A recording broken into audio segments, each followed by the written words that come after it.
A fatal police shooting of a teenager has triggered widespread protests in France, and once again, the use of excessive force by police, especially in ethnically diverse areas, is under the spotlight. So, how will the government address this issue?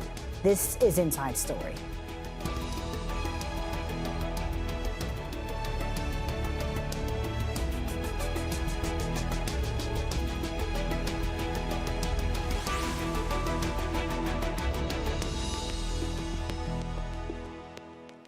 Hello and welcome to the program. I'm Folly Thibault. A long-simmering anger against police brutality in the suburbs of France has turned into a nationwide unrest. On Tuesday, 17-year-old Nahel was shot and killed by an officer in Nanterre, a working-class town just outside Paris. Rights groups say the lethal encounter is just one of the many instances of systemic racism targeting poor and ethnically diverse communities. We have a lot to get to with our guests in just a moment, but first, this report from Laura Khan. The Paris suburb of Nanterre lit up for another night, anger turning to fire. The latest police killing of a teenager has brought into focus the uneasy relations between police and people from these working-class neighbourhoods. During the day, tributes poured in for 17-year-old Nahel. He was shot dead on this road on Tuesday. The police at the time claimed it was self-defence. A witness video seemed to contradict that statement now. The car was stopped. A police officer pointed a gun at the driver. The public prosecutor considers that the legal conditions for using the weapon have not been met. Clearly, the emotion that comes with the death of a young man calls for contemplation and calm, and it's what the government has constantly called for. This is the third fatal police shooting at a traffic stop in France this year. There were a record 13 the year before. In May, the United Nations Human Rights Council accused France of increased police violence during pension reform protests. And several countries criticised the nation at the UN Council for religious intolerance, citing attacks against migrants and racial profiling. But inside the Paris suburbs, there's a long and troubled history, with police incidents often triggering a violent reaction. In February 2017, a young black man called Thibault was left permanently disabled after a violent police arrest. In July 2016, Adama Traoré died in police custody after he resisted an ID check, and in 2005, two teenagers from a high-rise estate were electrocuted when they hid from police, leading to protests that went on for 3 weeks. And now, that anger and demand for justice has returned to the streets of France. Laura Khan for Inside Story, Al Jazeera.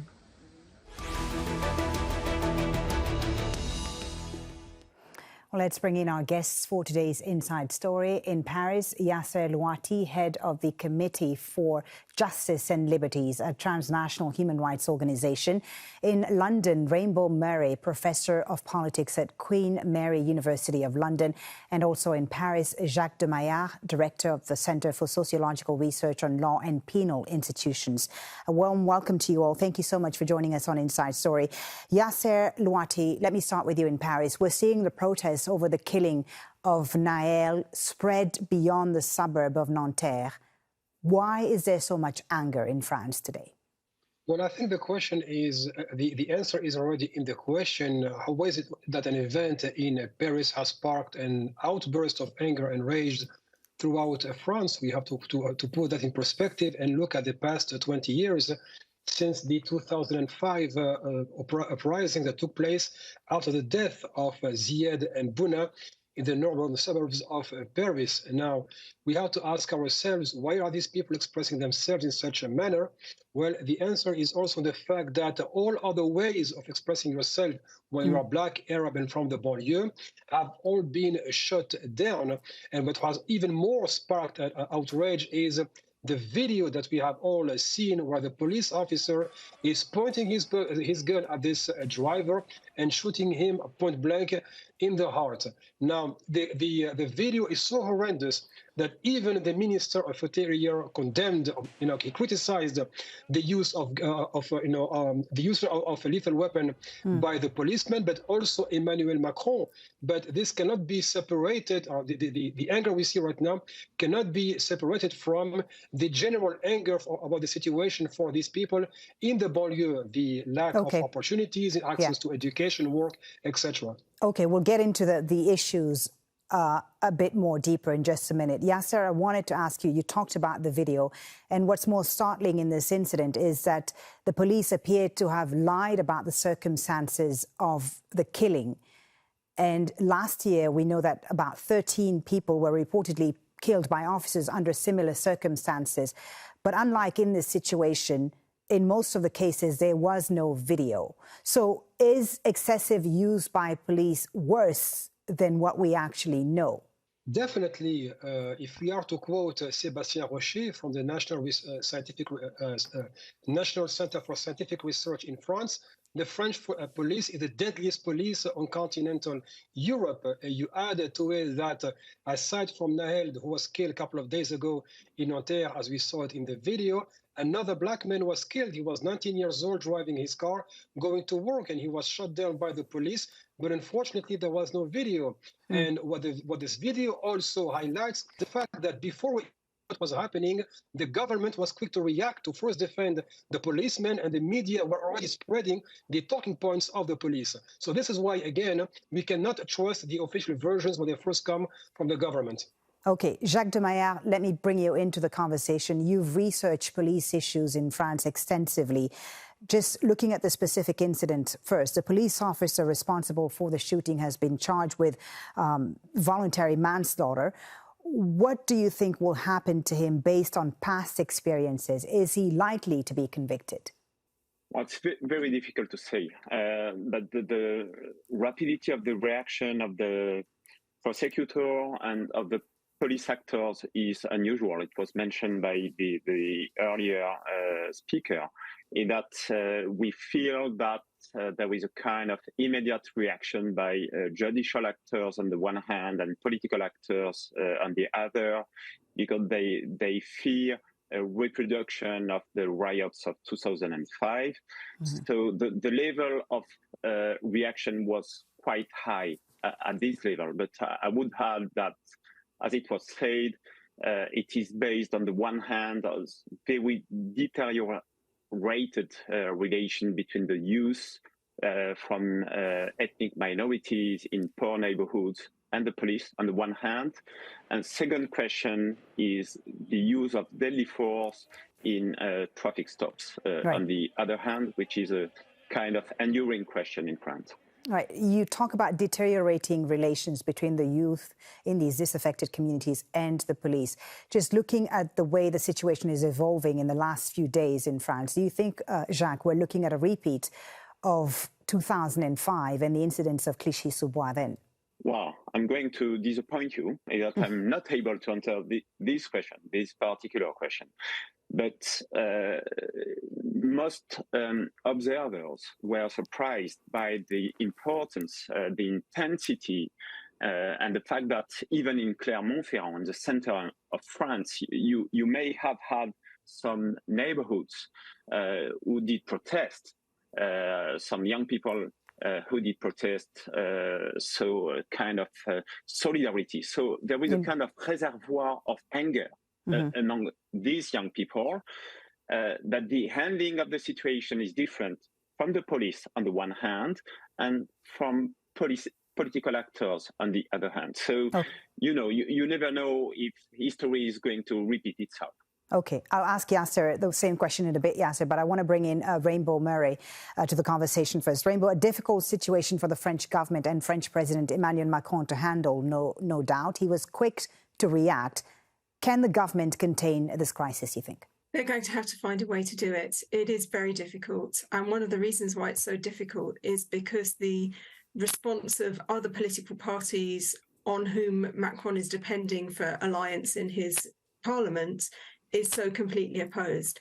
One crucial thing to remember is that Macron does not have a parliamentary majority, so he needs to work with other parties. But the parties of the left have sided unequivocally with the teenager who was shot. The parties of the right have sided unequivocally with the police. So that leaves Macron caught between a rock and a hard place. And at the same time, he needs to find a way to dispel this unhappiness, to help the people who feel aggrieved by this shooting to find resolution without resorting to street protests, not least because those street protests need to be contained by the same police that people are protesting against. And so he can't afford to alienate the police if he's also asking them to try and stay on top of any rioting situations. Okay, we're going to talk about some of the laws that govern the police in just a moment. But Yasser, I wanted to ask you about the current situation and the same question that I put to Jacques. Are we looking, in your view, at a repeat of history and the events of 2005 in Clichy-sous-Bois? Well, we cannot, if I could predict the future, I would be in a far better place, a more comfortable one. But the situation right now is very similar. The only difference being that we already have the precedent of 2005, and the people who took place in the 2005 uprisings are still on the place today. So we have to really watch the events with a bit of caution, even though, to be honest, it was so quick to spread throughout the national territory. I didn't expect that. I thought it would be, for Paris and the surrounding suburbs, but not to go all the way to the north to Lille, Clermont-Ferrand, as mentioned earlier, and even Toulouse, exactly. Now, as was said earlier, the response from Emmanuel Macron will be dictated by the hard right and the far right. And we already saw Emmanuel Macron saying any attack against the police is an attack against the Republic, just to make it simple. He did not say any attack against civilians or citizens is an attack against the Republic. And this, again, shows that after his initial reaction of condemning or criticizing the use of deadly force, he's already veering towards shielding the police.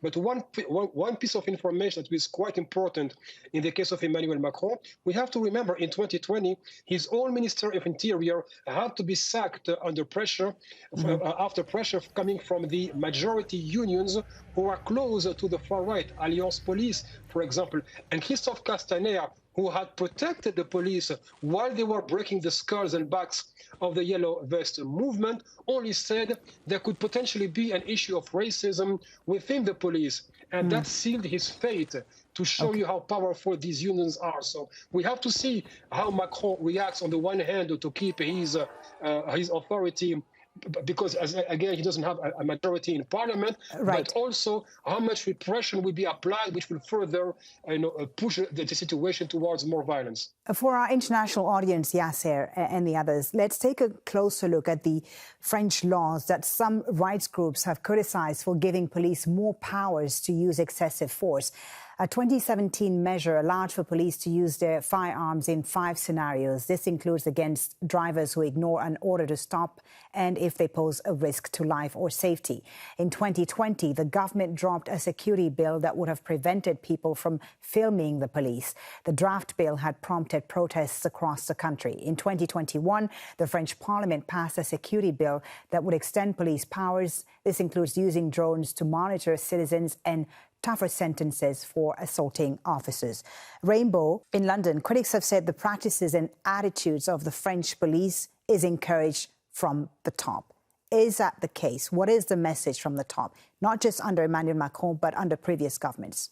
The message from the top has generally been one to support the police and to reinforce their powers. And it has to be borne in mind that the police have faced some significant challenges, especially in the previous decade, where France was subjected to a series of terrorist attacks. And there was a fear that the police didn't have strong enough powers to contain that. And so some of those powers were reinforced. And the police also felt vulnerable. And then they've been asked to deal with some quite difficult situations over the past few years, including the Yellow Vest protests, including policing the COVID pandemic and the lockdowns that came with that. And so the police are continuously calling for protection. Their unions want the government to stand by them. But at the same time, there's a growing sense that the police have problems with racism, with excessive police force and brutality, which has caused a significant backlash against the police. And so the police are also looking to the government to stand by them against that backlash, but that's becoming increasingly politically sensitive. Okay. Jacques, police unions have said that such incidents like the one we've seen in Nanterre are one-offs, isolated incidents. Is the case of this police officer just one bad apple, or is there a real problem of impunity within France's police force? It's always a very delicate question because we need to be nuanced. That you cannot say that what happened day before is something systemic or structural within the French police. On the other hand, you couldn't say that it's a kind of isolated incident. It is part of a much more general ethos within the French police. What is it? Is it a lack of training?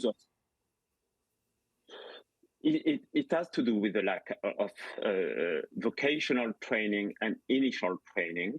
It has to do with the professional culture of the police, which is mainly based on the use of force. I don't say that the use of force and violence is commonplace in the French police, but the reflexivity of the French police officers, the kind of policies in terms of training, in terms of management, do not take enough into account the relational dimension, daily work of police officers interacting with the public, being able to de-escalate, being able to talk with the people in a peaceful manner. So this is the first point. Second one has to do with the control of police officers. The French police officers, they say they are the most controlled public servant in the French administration. But, and to some extent, this is true. But on the other hand, when you are a police officer, you have a lot of autonomy when accomplishing your daily tasks. And this autonomy does require some control. And in France, I would say that there is a kind of internal control by the National Inspectorate of the Gendarmerie and of the National Police. That there is a lack of external control by such agencies as the rights défenseur des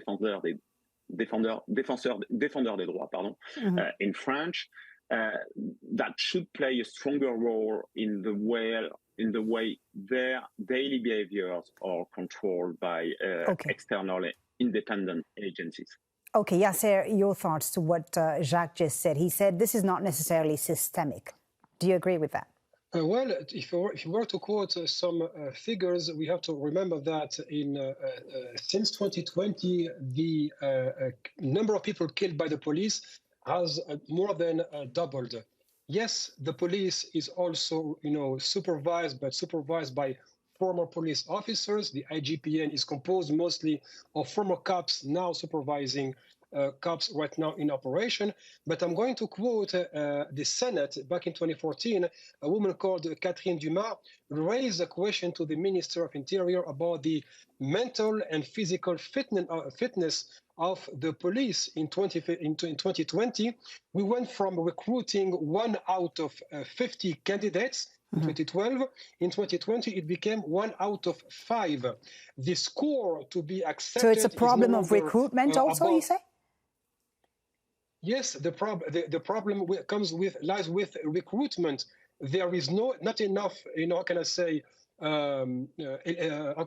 disqualification of unfit individuals. We went from taking 1 out of 50 to 1 out of 5. So, and on top of it, the score was lowered.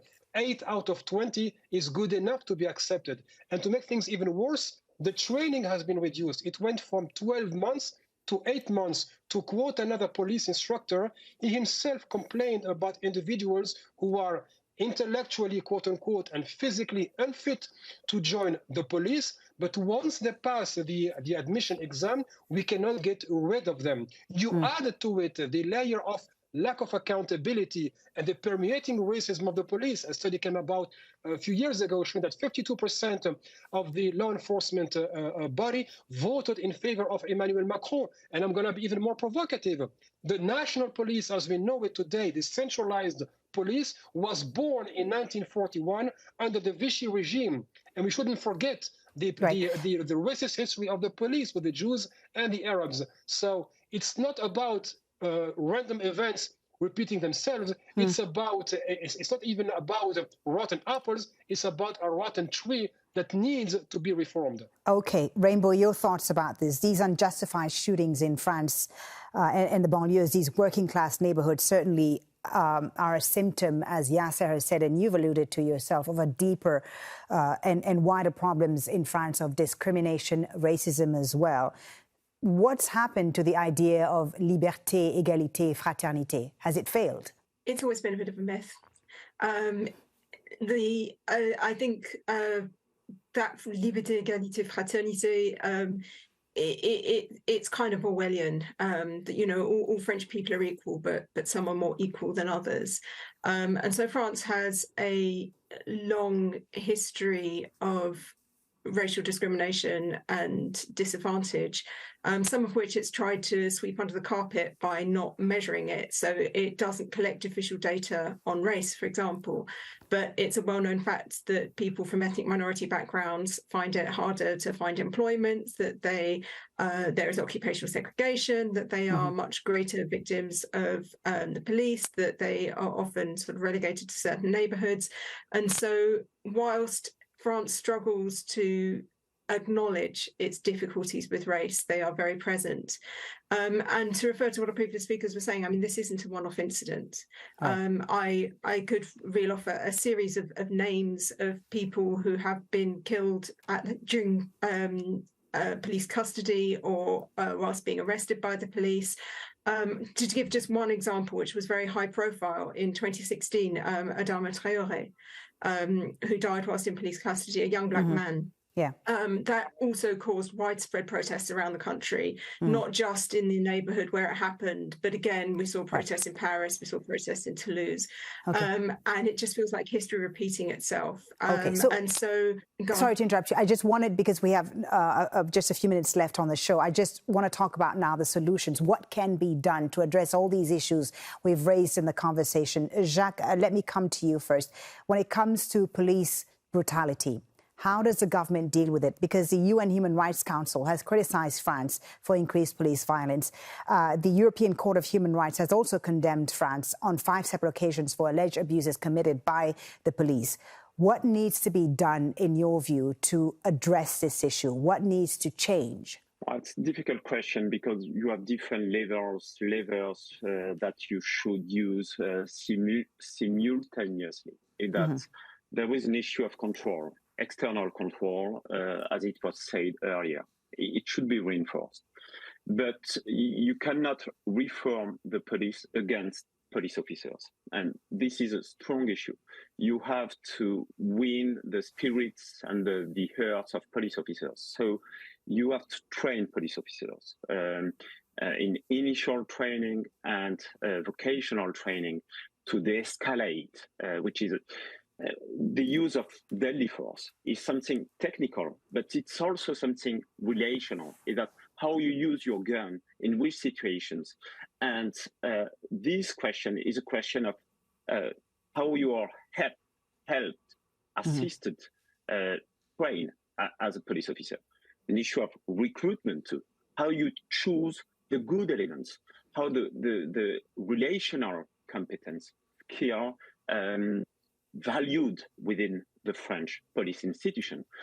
There is also a question, and I think it's crucial, the question of openness to civil society. That a good police is a police which is within the French society, who is able to interact with French citizens and, inhabitants of France, not only citizens and non-citizens. So there is a real issue of how the police is able to listen to society with all its complexities, inequalities, and this should be a very strong endeavor of the French police institution. Okay. Yasser, your thoughts. How should the French government address this issue? And how also does it address the concerns of these disaffected communities in the banlieues?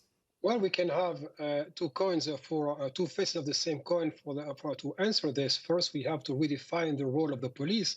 Is it there to protect the regime or the power in place, or to protect and serve the population? Second, we have to raise the bar and not lower it in terms of recruiting individuals who apply to become police servicemen and women. And of course, as said before me, a better control of the police. The IGPN, which supervises the police, should be open to sociologists, community organizers, lawyers, and people who can have a dissenting voice and who can expose what the police is doing on the field. And of course, on top of it, we need to have a more independent judicial system where the prosecutor is no longer nominated by the executive branch of power, but from within the justice system. So when the police is dragged before the court of law, families stand a chance of holding the police accountable. Okay. And last but not least, we need to stop with the idea that the police is there to kill, break bones, and then terrorize people in the communities. It's not a reason, excuse me, it's not a coincidence that Ziad and Bouna, who died in 2005, fled from the police despite having done no wrong. Okay. Rainbow, let me come to you now. So what needs to happen for France to restore its image of a torchbearer of liberty, equality, and human rights issues? We need courage and leadership from the very heart of government. And we also need stability. But one of the great challenges that France faces is the growing strength over the past 20 years of the far right, who have stoked racial tensions within France. And at the moment, because of its lack of a parliamentary majority, the government is seeking to form an alliance with the parties of the right, who in turn are trying to win back their electorate from the far right. So politically, it's very sensitive. The government needs to have the courage to overcome this desire to win back voters from the far right and instead take a moral stand and say enough is enough and we need to do better. Thank you very much to all three of you for a great discussion. Yasser Louati, Jacques de Maillard, Rainbow Murray. Thank you very much for joining us on Inside Story. And thank you too for watching. You can always watch this program again anytime by visiting our website at aljazeera.com. For further discussion, go to our Facebook page. That's facebook.com/AJ Inside Story. Of course, you can join the conversation on Twitter. Our handle is at AJ Inside Story. From me, Folly, Thibault, and the whole team here in Doha, thanks for watching. Bye for now.